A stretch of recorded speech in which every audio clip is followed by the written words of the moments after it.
మాజీ మంత్రి సిరిసిల్ల శాసనసభ్యుడు తెలంగాణ రాష్ట్ర సమితి వర్కింగ్ ప్రెసిడెంటు ప్రజాస్వామ్యం పట్ల ఏమాత్రం విలువలున్నా ముఖ్యమంత్రి రేవంత్ రెడ్డి గారు చెప్పినట్టుగా మీరు ప్రతిపక్ష నాయకుడితో ఒక లేఖ రాయించండి.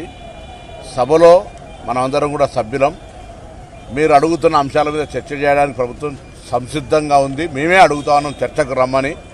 కాబట్టి ప్రతిపక్ష నాయకులతో లేఖ రాయించి సభలో చర్చ చేసినట్టయితే చర్చ రికార్డ్ అవుతుంది. చర్చ ప్రజల దగ్గర చర్చ ప్రజల దగ్గర ఉంటుంది.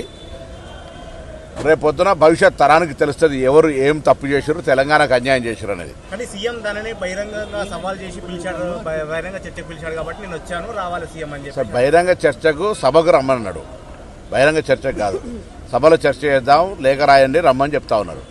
బహిరంగ చర్చకు రమ్మని చెప్పేది అనేటువంటి అంశంకు వేదిక ప్రజాస్వామికంగా శాసనసభ అడిగి రమ్మని కోరుతాం. ఏడాదిన్నర కాలంలో రైతులను కానీ అన్ని వర్గాలను వంచారు. సరే, అది ప్రజలు చెప్తారు. రేపు ఇప్పటికే పార్లమెంట్ ఎన్నికలు వచ్చిన ఫలితాలు మీకు ప్రత్యక్ష సాక్షి. రేపు స్థానిక సంస్థల ఎన్నికల్లో తెలిసిపోతుంది మరొకసారి మీ బలం.